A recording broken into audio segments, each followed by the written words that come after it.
Good evening. As advertised, my name's Andy Davis, and I'm a retired teacher here in Windham County. My hat's off to all the working teachers. Been quite a challenge for our educators. I'm a member of the Brattleboro Representative Town Meeting, and I'm on the steering committee, and glad to see you all here. I've been a member of the Brattleboro community since the 1980s and a member of the RTM. I'll refer to Representative Town Meeting often as RTM since the 2009. It seems longer than that, but that's what they say down at the town office. Currently, I serve on the steering committee for the RTM that was created in March 2021, just last year. The steering committee's mission, as defined by the motion at RTM that created it, is, quote, to enhance the efficiency and effectiveness of RTM, and to talk about procedure and how we can all do this job better.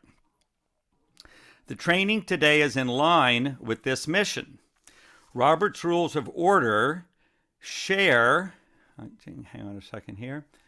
Robert's Rules of Order share the same mission to enable groups of people to make decisions fairly and efficiently with a predictable set of procedures. Robert's Rules of Order support majority rule while allowing all sides of an issue to be heard. And, as we will see later, rules alone cannot fully accomplish this. I'm not a professional parliamentarian. Such folks do exist. I'm a member of RTM, and my training today is from this point of view. Your feedback will be appreciated, and there will be a few moments, three times during the presentation that I'll pause for questions. We may not take all of them because we want to keep this under an hour. If anyone wants to stick around after an hour for 10 or 15 minutes and continue a conversation, that would be awesome. But there will be opportunities after each section for some questions, which you can just raise your hand in using your reactions function at the bottom of Zoom, and we'll try to get a few questions in. The primary goals of Robert's Rules are decision-making, efficiency, fairness, legitimacy, and enabling a record of deliberations and decisions to be kept. You might say majority rule while hearing all points of view in a fair environment. Robert's Rules are a tool or a mechanism enabling people to conduct their own affairs. Robert's Rules were first published in 1876 by Henry Martin Robert. The first edition was 176 pages, and over the years the book has grown considerably. A friend of mine simply calls them Bob's Rules. I like this because it recognizes that they are more human and down to earth than the newest 700-page edition would have you believe. Okay, I'd show you that just to frighten you. You can also get a very inexpensive guide to Robert's Rules, which is not Robert's Rules, but it's a very good roadmap. I wanted to just have a quote that a friend sent me recently from Henry Robert himself. He said, "Knowledge of parliamentary law should be used to help, not hinder business." All right, I'm going to put up a couple times, do some screen sharing here to just help you follow along. So we'll do that. We'll get rid of this, and we'll put up this. Boom, boom. Look at that. Isn't technology great when it works? All right, so my goals tonight are to demystify these rules, Robert's Rules for you, by reviewing their purpose and their design, to show that our RTM uses a very digestible portion of Robert's Rules, to show that there are other necessary ingredients of good meetings besides the rules. I like to think of the rules as bricks, but there's also mortar that needs to be considered in running a good deliberative decision-making event. And finally, I would hope to interest some of you enough that you might consider running for a seat on Brattleboro's representative town meeting. You'd have to get your petitions in by the last Monday, I think that's January 24th. You get all that information from the town office. Well, I want to start right now with a little story. And this comes from a friend of mine by the name of Heman Chase, who wrote a book many years ago. And he called this book, let's see, I'm trying to get me back here again. How do I, oh, there we go.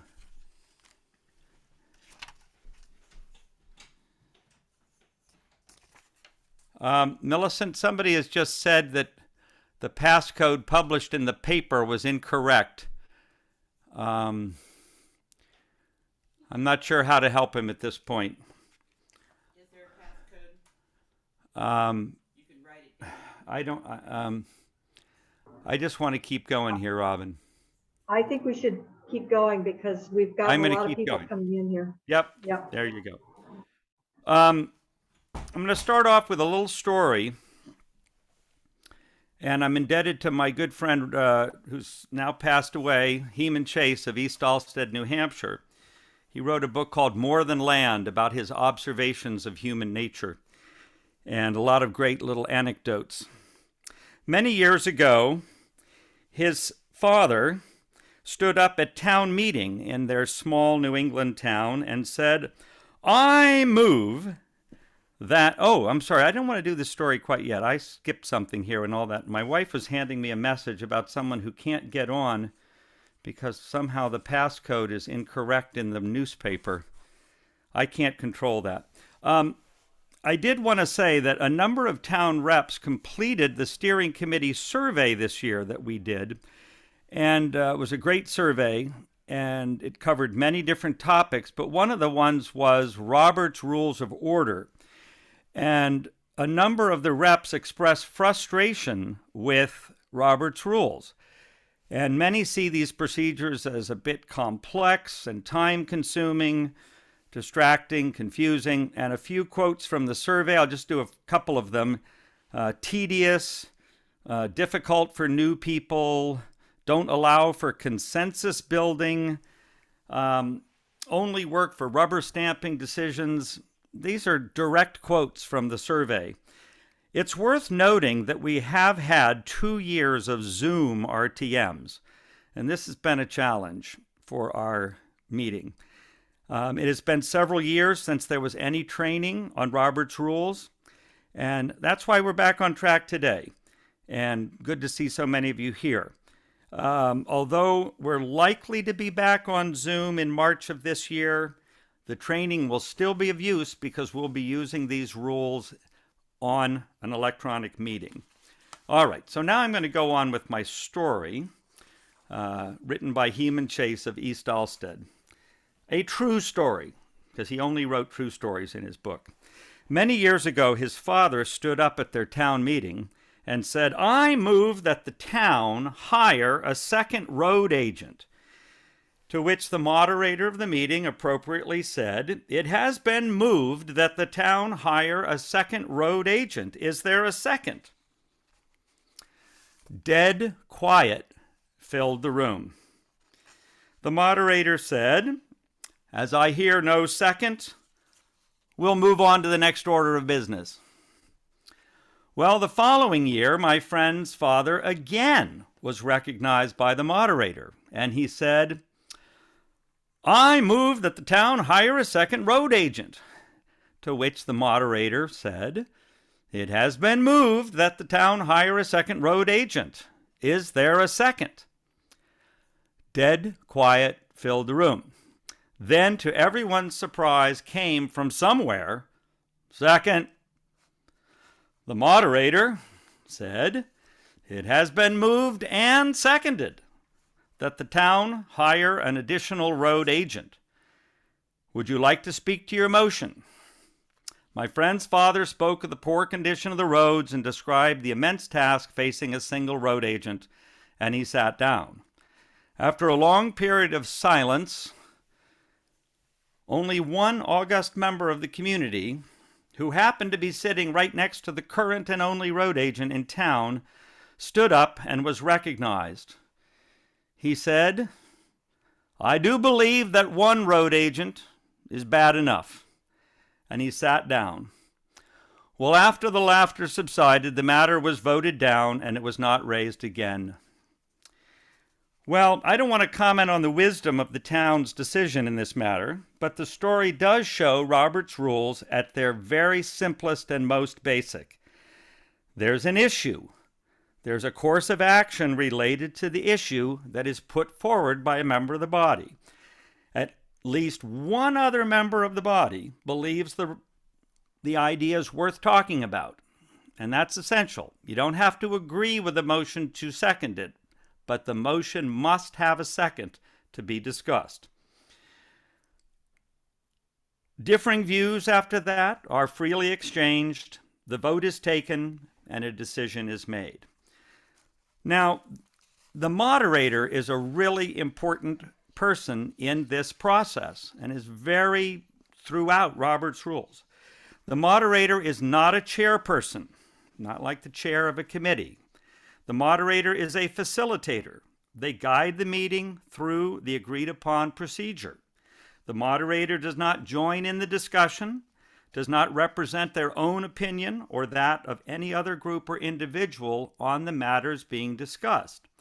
Their job is to find the will and the intention of the group regarding the business at hand.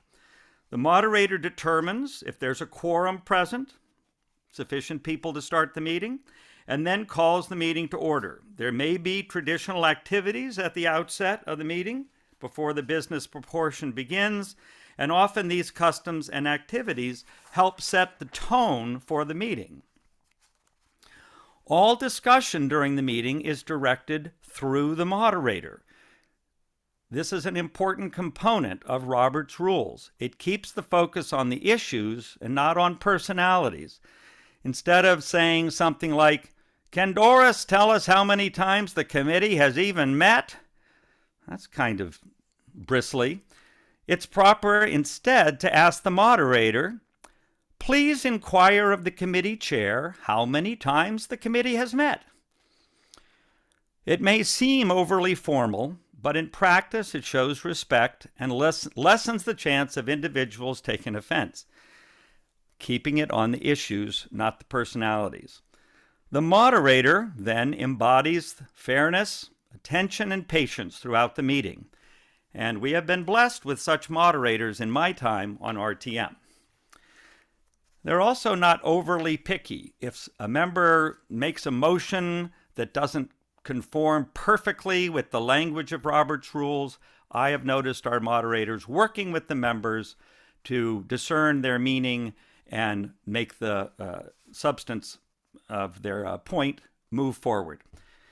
Now I'm going to put up another little visual here on the screen. Share screen. Boom, boom. All right. Now, it's important to note at the beginning tonight that representative town meeting in Brattleboro is not run solely on Robert's rules.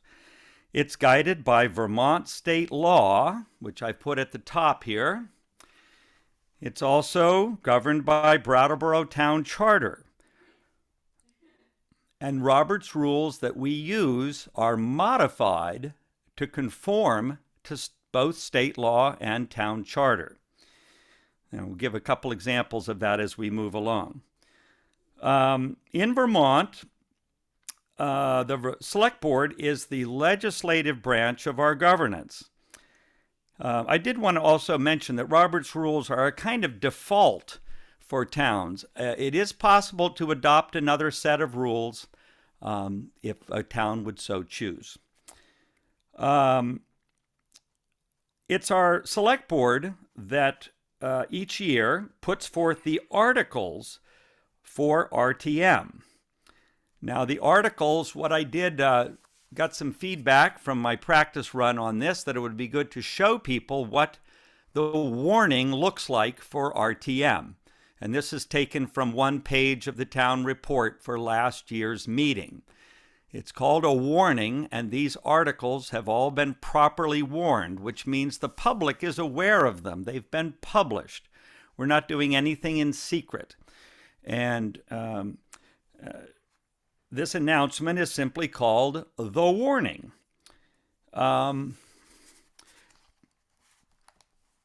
In Vermont, the warning must be done no more than 40 days before the meeting and no less than 30 days before the meeting.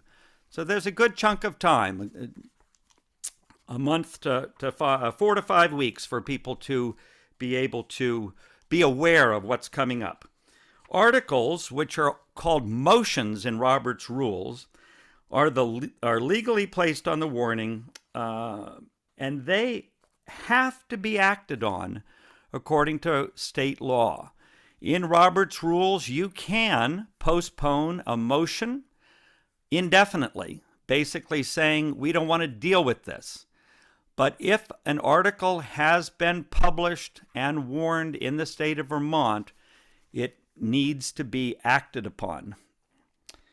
All right. In addition, only articles that have been properly warned can have binding force, can be legally binding. During other business, which is toward the end of RTM, non-binding and advisory motions can be introduced and debated, passed or defeated, but if they're not on this warning, these motions are non-binding and they're advisory in nature. Okay, but these are the warned articles, and this shows the first 11 on one page. Last year we had 28 warned articles. So as you can see, when RTM meets, there's work to be done.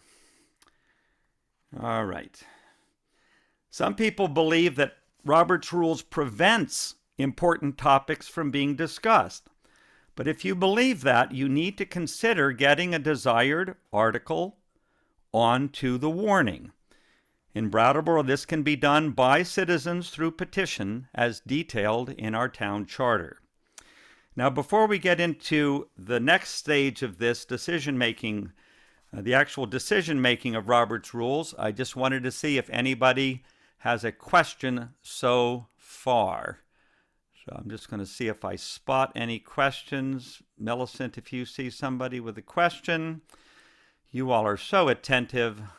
There's a way to raise your hand electronically. Ingrid, why don't you unmute, Ingrid, and what would you like to ask?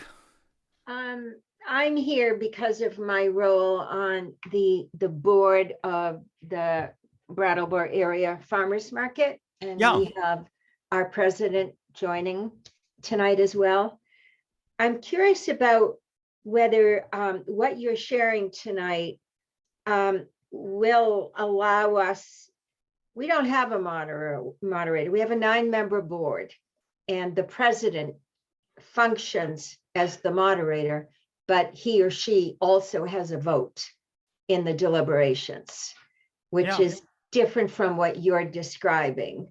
And will we see that what you're presenting has reference to a different kind of board? No, this training is really focused on Robert's Rules as applied to representative town meeting. Okay. But I'll tell you that there's only minor modifications, and I would recommend you hold on to it when we get into discussing articles. The smaller the board, maybe the more leeway in how you run your meetings. But when you have 140 representatives in a room, slightly different. But I hope that helps. This is modified as are Robert's Rules for representative town meeting in the state of Vermont. But if you get a copy down at everyone's books I would recommend getting the brief guide. Its main example it uses is a tennis club, which is very much like the structure of your board. Okay. So I would get that brief guide down at everyone's books. It costs less than $10. It's very well written. Yeah. Thank you, Thank Ingrid. you. Great Thank you. question. Joanne Gardner, would you like to ask? I'll do one more question and then I want to keep rolling here. Joanne, what have you got? Hey, Andy, it's actually Johanna. And Oh, I'm sorry, Johanna. I knew that actually. But it's written Um, as one word, so it's I very know. confusing. Yeah, it's very confusing. I am the president she was talking about, Ingrid was talking about, on the Brattleboro Farmers Market Board. My question was about what you said about other business, that's not binding. Would that, I mean, is that different when you're on like the farmers Totally. board? Totally. You're not restricted that way. You're restricted by, you must have a charter. And I'm guessing that the farmers market has some kind of articles of incorporation. And that's your basic operating manual. Okay. If that has any limitations about how, you know, different organizations do things different ways. Our church has to warn things. We can't just meet and make a decision. The body of the church has to know a decision is coming up. And I don't know what's in your Articles of Confederation. I don't know what's in your bylaws. Okay. But you don't have to be held. This thing about other business is strictly a Vermont state law thing and a town charter thing. We can't just have people bring stuff up the day of town meeting and make binding decisions with the people that are there. Sure. All right, thank you. Those are great questions. I'm going to continue on here and get right into what happens when decisions need to be made on the warned articles or the motions of the meeting. When this portion of the meeting begins, Robert's rules can be followed almost like clockwork. You'll hear multiple readings of whatever's being discussed by the moderator 2 to 3 times, and this may seem time-consuming, but I think we've all been at meetings where someone says next to us, "What are we voting on?"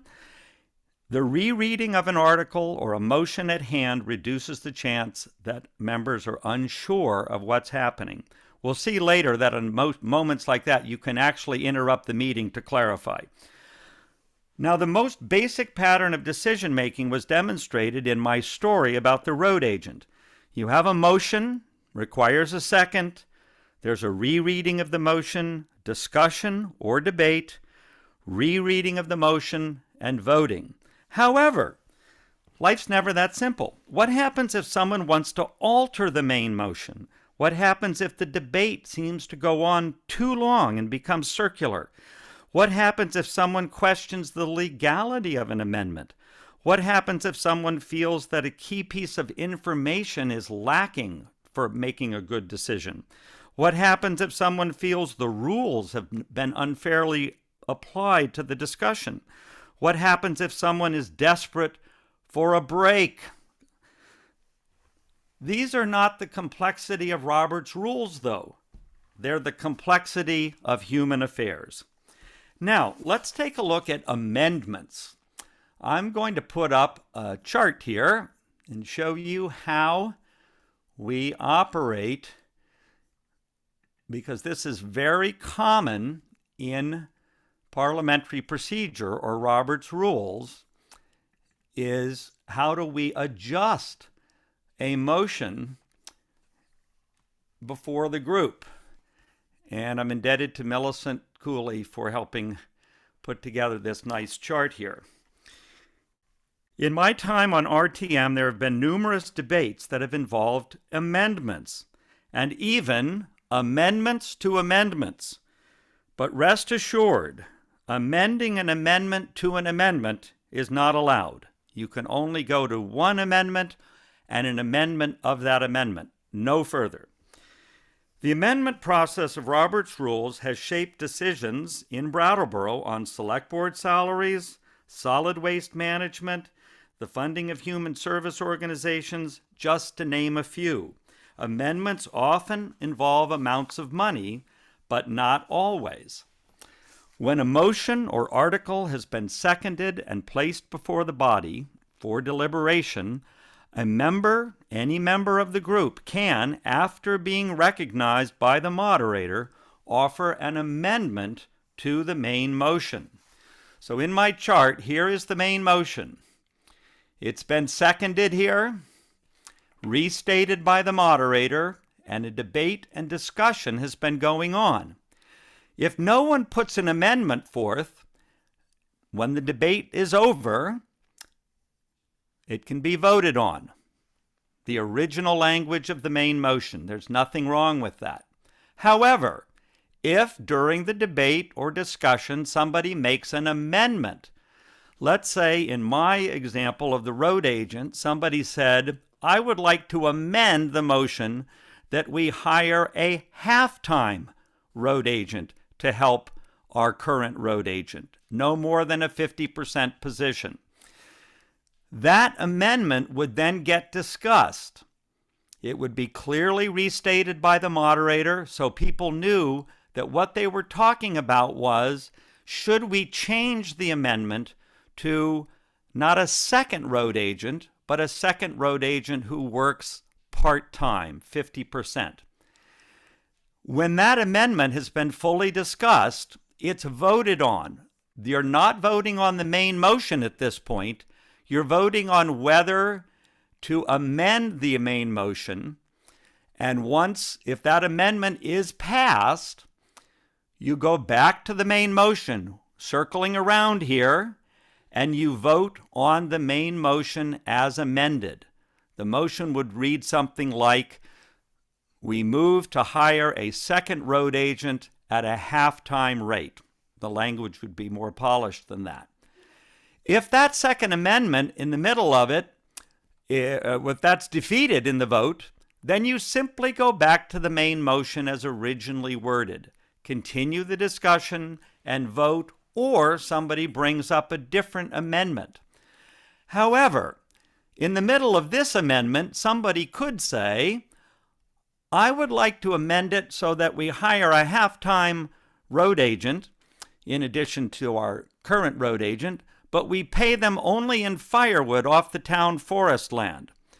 Well, that would be an amendment of the amendment. I don't even know if that's legal, but I'm using it as an example. If people decided, nah, that's harebrained, we're not going to get into firewood, they would defeat that and they'd go back to the discussion of hiring a half-time additional road agent. But if that amendment passed, then you'd have to go back to this, and the amendment would be read to hire a second road agent, half-time, to be paid with town firewood. That could then be voted up or down.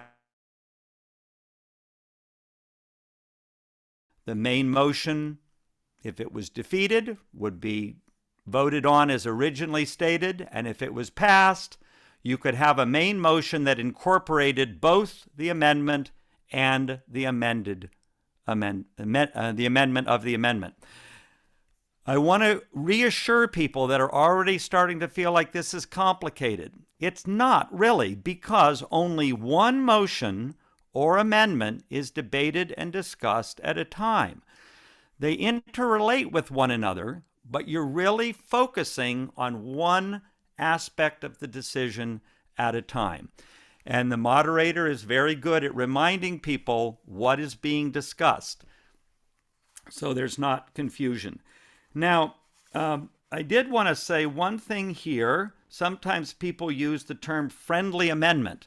That's not really part of Robert's rules. It's nice to be friendly, but keep in mind that somebody might think your amendment is friendly and someone else might think it undermines what they're trying to do and it's unfriendly.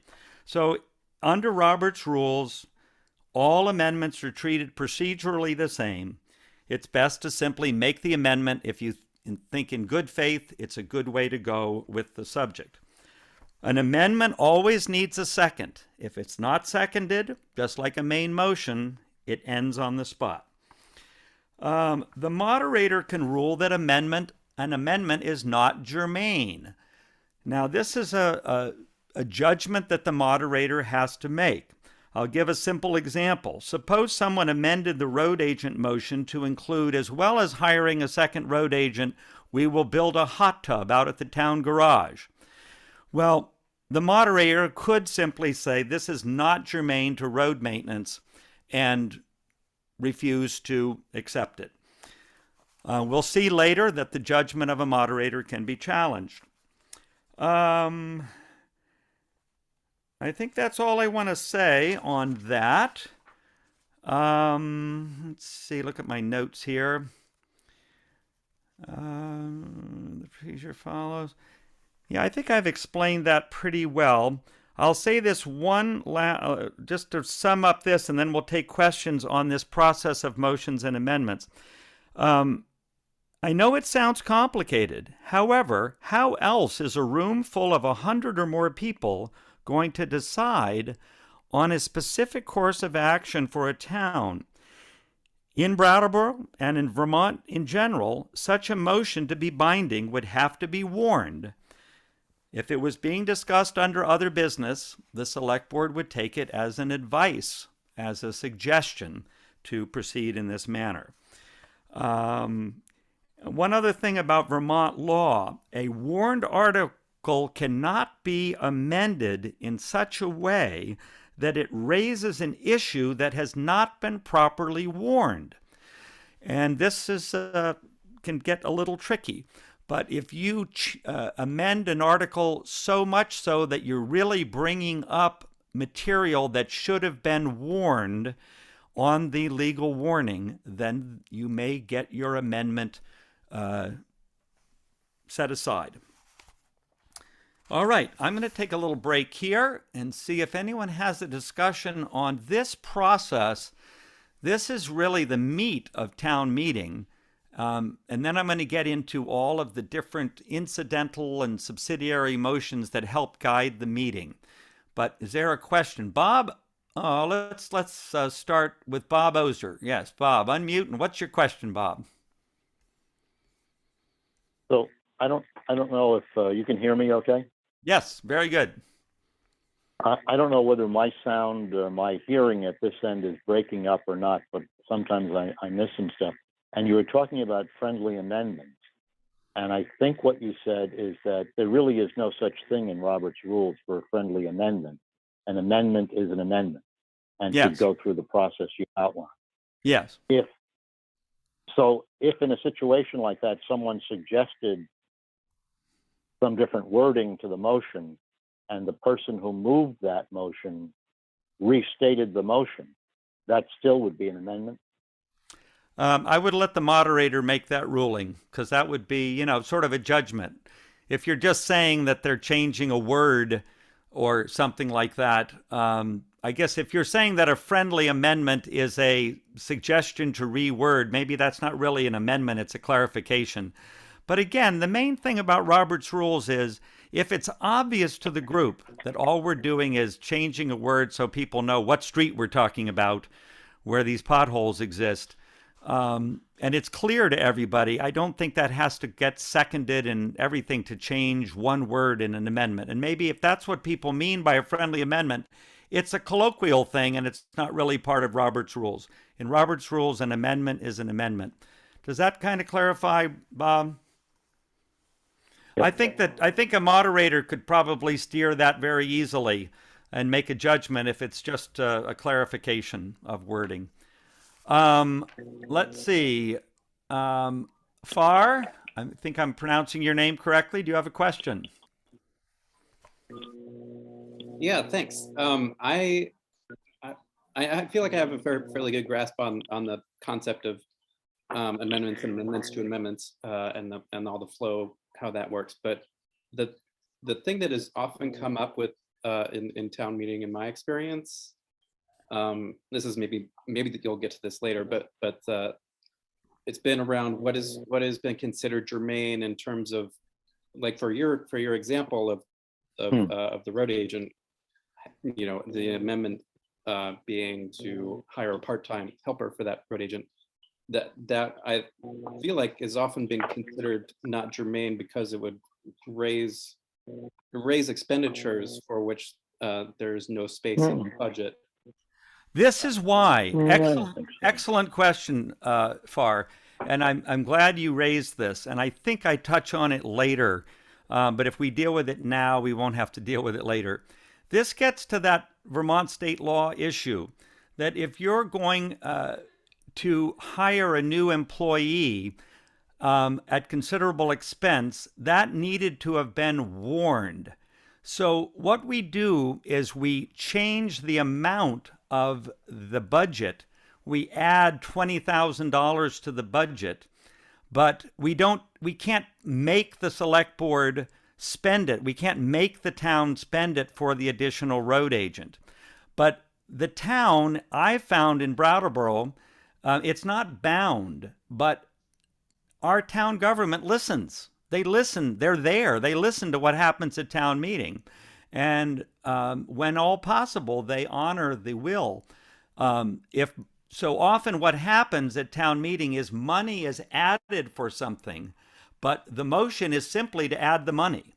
Because if you try to tell the town to do a certain thing, to build a bridge here, or to tear down a building here, or to hire a crew of people over here, that would have, I believe, needed to have been warned.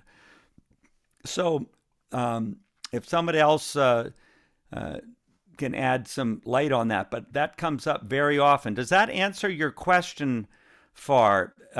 Often we say we can change the amount of the budget, we can change the amount of the appropriation, but this does not mean we're forcing the town to do what people are saying they want the town to do with that additional money. That does mostly answer my question. I guess in my experience, that it's often come up that the representatives want to raise the expenditure for something after the budget has already been passed, the article, referring to the main budget. And I'm wondering if it's then possible in that sort of situation to have a motion to reconsider the budget, or like how would you deal with that sort of situation? Yeah, there is reconsideration. Reconsideration needs to happen according to rules, and I'm not, it's a little beyond the scope of this basic introduction tonight. I believe that in basic Robert's rules, you can ask for a reconsideration in certain situations, but not all situations, and timing is important.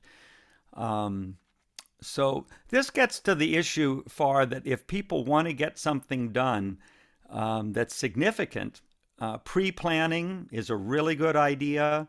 Communicating with the select board, having input at select board meetings, because sometimes I think that we blame the rules, because when you're at the meeting, you can feel like the rules are getting in the way.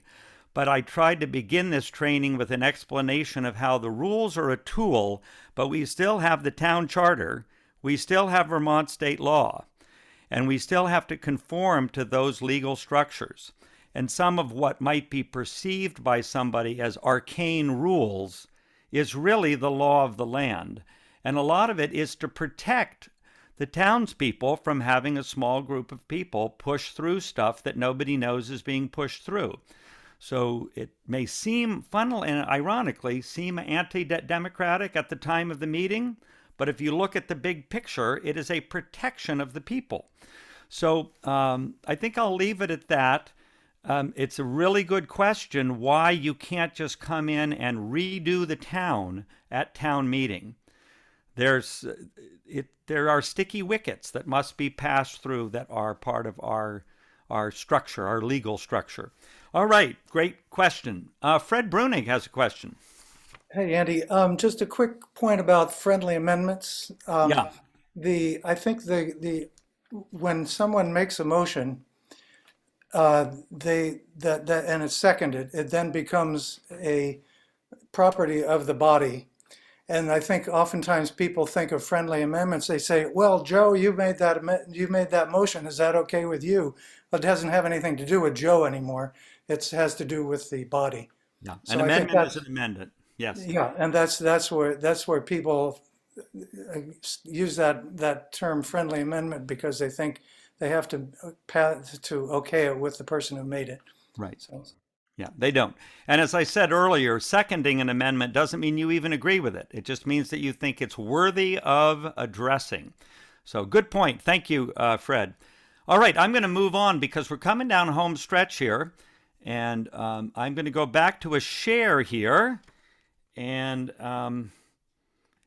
actually, I'm going to wait just a moment before that share because I'm going to set it up first. So let me get back to speaker view here. Boy, I'm not. Look at that. Hi.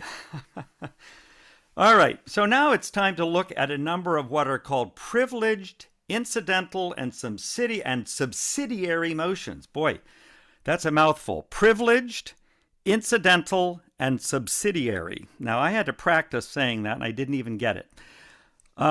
It's a lot simpler than it sounds. These are motions that are made during the meeting that guide and move the meeting along and clarify things.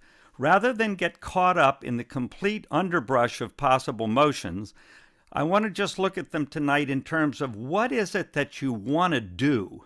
And if you think of them not like having to memorize the names of these motions, but you just think about what are the things that naturally come up when people are together in a meeting that need to be done. And they are written into the procedures of Robert's Rules. Privileged motions have to do with the overall flow and structure of the meeting. There are things like motion to adjourn. Anybody can get up and make a motion to adjourn the meeting.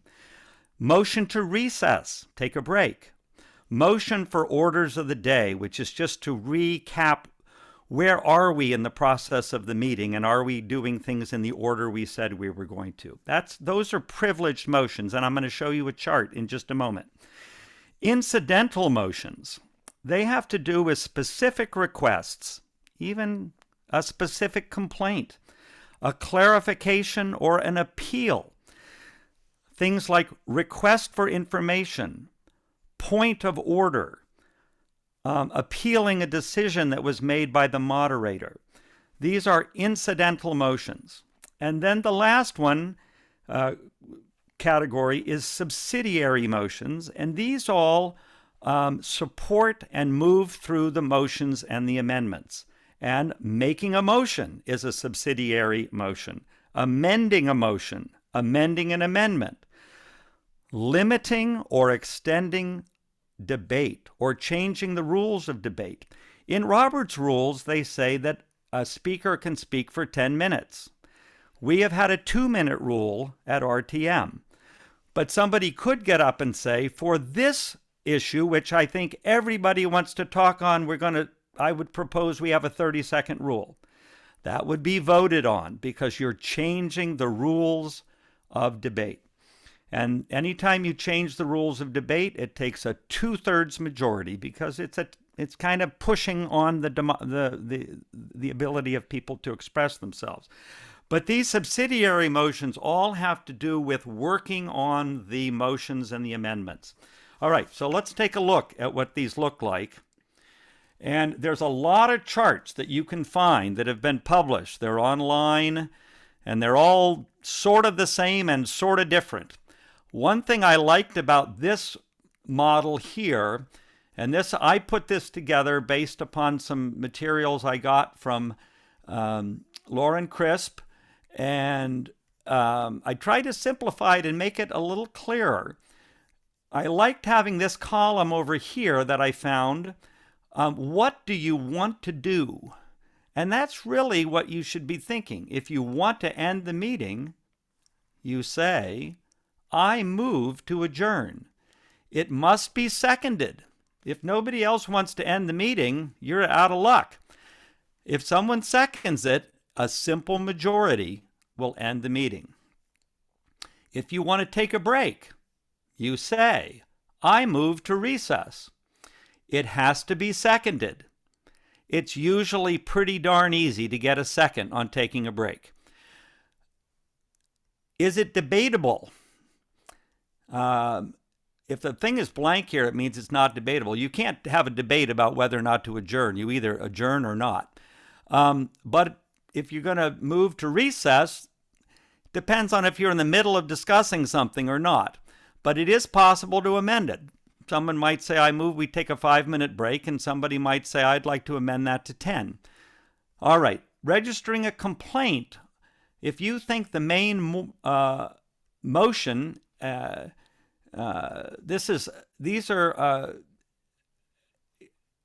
they're slightly different according to Robert's rules if the main motion is in order or out of order. If it's totally out of order, what you think is happening, you can interrupt the meeting and inform the moderator that things are out of order. Another thing you can do is a privileged motion that involves interrupting. You can say, I call for orders of the day, which means you want to make sure that you're following things right. Did we leave out an article? Have we skipped an article and moved on to something we shouldn't be at yet and left something out? Those aren't debatable or amendable. They're decisions that are made by the moderator who will determine if we are following. So those are the most common privileged motions. I'm going to move on to the incidental motions. And I'm going quickly here, partly so you see it's not that complicated. Incidental motions have to do, and this is my own language, with specific and immediate requests that have to do with what's going on in the meeting. For example, if the moderator moves your amendment is not germane, that hot tub really would help the town road crew and make the roads better. We need that hot tub. You can appeal that, and you can even interrupt the meeting to question the decision of the moderator. It does require a second. It can be debated, but not amended. It takes a majority to overrule, and a tie would sustain the decision of the moderator. This is we often decide votes by saying all those in favor say aye, all those opposed say nay. If you feel that it's too close and you disagree and you'd like to, you're unsure, and you think it would help to call for a division, this means the ayes would stand and be counted, the nays would stand and be counted. Anyone can do this, and you can interrupt. So if the moderator's in the middle of saying the ayes have it, you can say, I call for a division. And you don't have to be called on to do that. And under Vermont state law, I believe a single person can make that happen.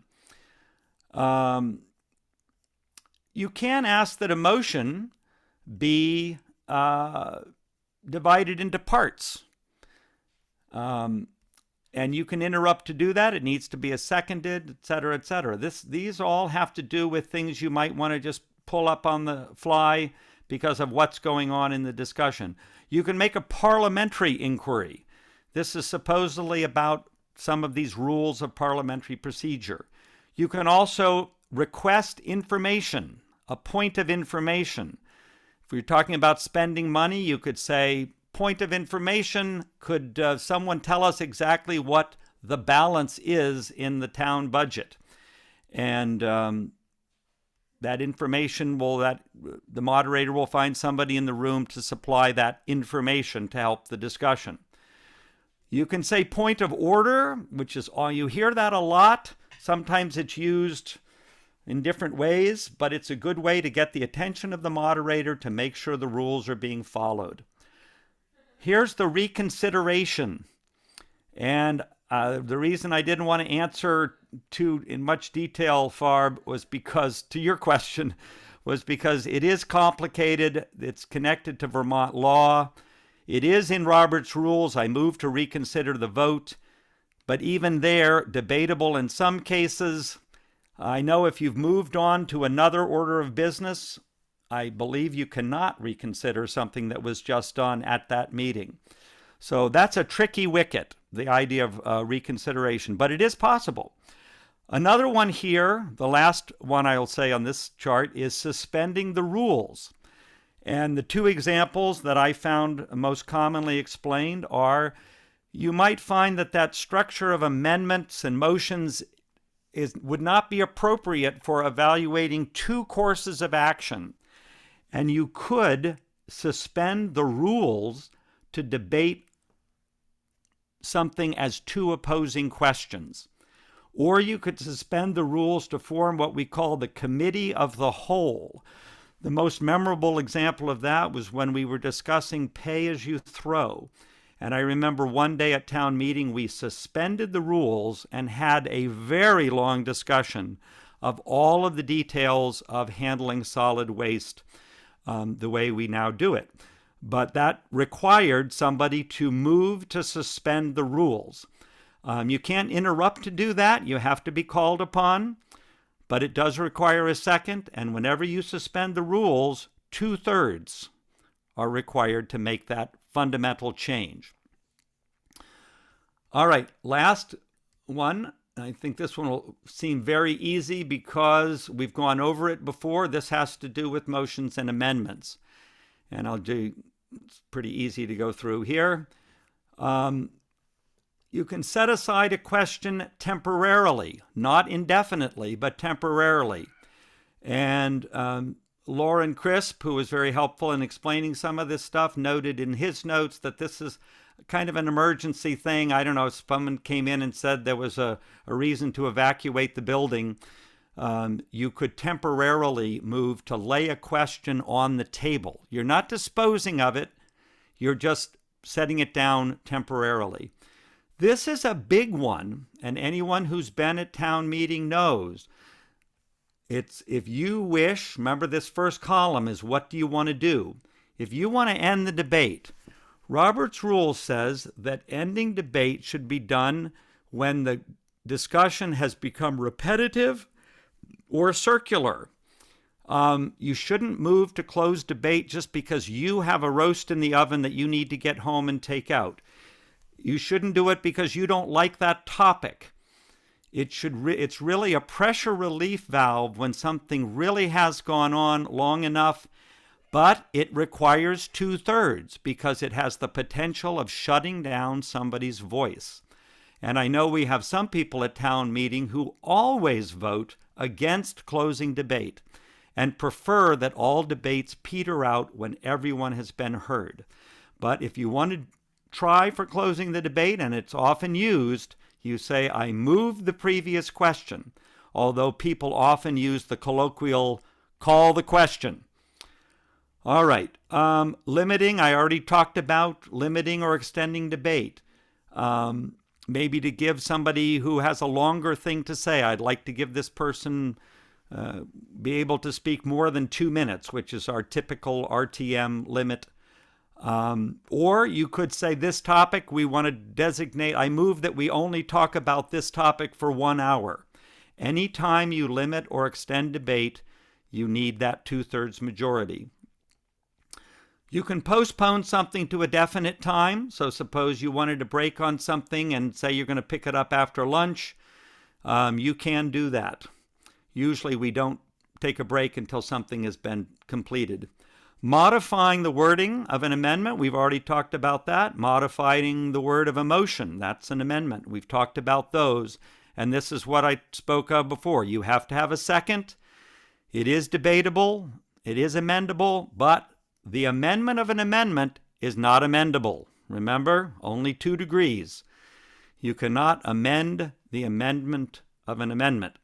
So that's why that's blank there. It is not amendable at that point.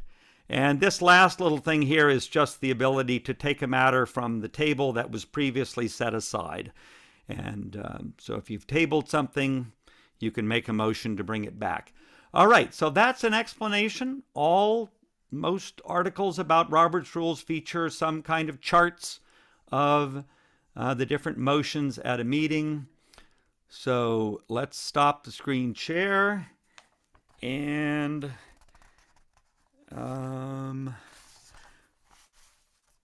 I think probably looking at time here, what I'm going to say, because I want to get in one last topic. Got a couple of questions here. So let's go to Ellie. Ellie Weiss, do you have a question? Actually, it's George. George! I was hoping it was Ellie. She's right here, but actually she raised the question, but I agreed to ask it publicly. Just like to go back to privilege motions when you're talking about motion to adjourn. And it certainly is a privileged motion. However, in Brattleboro's situation, if we had not completed everything on the warning, I would expect the moderator to refuse to accept a motion to adjourn. Well, usually what happens at town meeting is if you haven't completed the work, the discussion turns to what is the starting time for the meeting on the following day or the following week. Right, no Because we argument. just I'm just know saying, you got to get the work done, and then you're really not adjourning, you're recessing. right, I totally agree with that, but you can't, I'm just saying in Brattleboro, you can't, you know, because it's 4 o'clock, say, well, I motion to adjourn, everybody Yeah. goes home and we don't do the rest of the business. It does require a majority to adjourn, and I have a feeling that enough people would vote against adjourning if the work was not completed. But it's a good point. Far. Thank you for that question, Ellie and George. Far. Hi, yeah, also on the subject of privilege motions, this may be moot for the coming year, depending on whether or not we do a remote meeting. But last year there was no mechanism by which to actually interrupt a meeting, which made it pretty much impossible to actually do a privilege motion unless you were actually recognized by the moderator. And I'm wondering if you happen to know, maybe this is a better question for Patrick, if there's a plan to. It is a question for Patrick. Patrick has become the Zoom town meeting guru, and I think it's an excellent question. And I really do think that Zoom should have another option under reactions that's not called raise hand, it's called interrupt. And it has a little icon of somebody with their hair on fire. So maybe I'll send a note to Patrick too. I did make reference to what a stress it has been to try to conduct business on Zoom. And but that is a good point. That's where Robert's Rules meets the electronic meeting. The latest edition of Robert's Rules does talk about electronic meetings. And one of the things it does talk about, it discourages the use of chat rooms because they're not really in keeping with the spirit of deliberative bodies. It would be like having a back smoky room where a few people were having a discussion. We cannot stop people from being on a chat or another social media platform.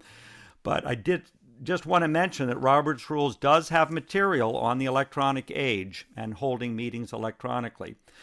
All right, I'm going to wrap up. These have been awesome questions, and I'm going to just put up one last visual. And if you bear with me, I only have 1 minute left, but I'm going to take about 3, and I'll just do a quick summary of the mortar question that I referred to earlier. So I'm going to go to share screen. I'm amazed that all these things have worked so well tonight. All right. All I wanted to say to end this little meeting that we've had, and thank you all for coming tonight. I'm going to stick around for another 10 or 15 minutes if anyone has other questions. But here we go, the final visual. There are a number of factors as important as our rules and our procedures. We have customs and traditions, the importance of civility and respect for one another. And I wanted to end with this little passage from a convocation that Jane Southworth, a member of the RTM, read in 2019, which was the last time we had an in-person representative town meeting.